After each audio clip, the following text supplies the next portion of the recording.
মিয়ানমারের শান প্রদেশের নামখাম জেলার কাংতাত গ্রামে এক প্রলয়ঙ্করী বিস্ফোরণ ঘটেছে। বিদ্রোহী গোষ্ঠী তাআং ন্যাশনাল লিবারেশন আর্মি TNL এর নিয়ন্ত্রণাধীন এই এলাকায় মাঝরাতের আকস্মিক বিস্ফোরণে মুহূর্তের মধ্যেই কান্নার রোল পড়ে যায়। এ ঘটনায় চীনা নাগরিক এবং অপ্রাপ্ত বয়স্ক সহ বেশ কয়েকজনের মৃত্যুর খবর নিশ্চিত করা হয়।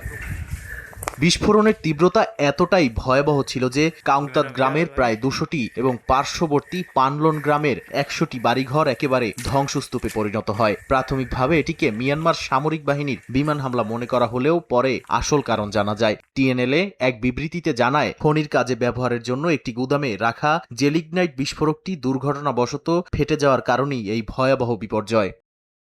দুর্গত এলাকাগুলোতে পুরোদমে উদ্ধার কাজ শুরু করেছে TNL এর উদ্ধারকারী দল। 2 গ্রাম থেকে এ পর্যন্ত 74 জনকে আশঙ্কাজনক অবস্থায় উদ্ধার করে হাসপাতালে পাঠানো হয়। তবে ধ্বংসস্তূপের নিচে এখনও বহু মানুষ চাপা পড়ে থাকায় নিহতের সংখ্যা আরও অনেক বাড়তে পারে বলে আশঙ্কা করা হচ্ছে। এদিকে কিভাবে জেলিগনাইট বিস্ফোরণ ঘটল তা খতিয়ে দেখতে একটি উচ্চ পর্যায়ের তদন্ত কমিটি গঠন করেছে গোষ্ঠীটি। জেট পাথরের খনি সমৃদ্ধ শান প্রদেশটিতে 2021 সালের অভ্যুত্থানের পর সামরিক বাহিনীকে হটিয়ে নিজেদের নিয়ন্ত্রণে নিয়েছিল শক্তিশালী সশস্ত্র গোষ্ঠী TNLA। জান্তা সরকারকে তটস্থ রাখা এই গোষ্ঠীর খনি অঞ্চলের একটি দুর্ঘটনা এখন পুরো জনপদকে পরিণত করেছে এক মৃত্যুপুরীতে। নাদিম মারজান, সময় সংবাদ।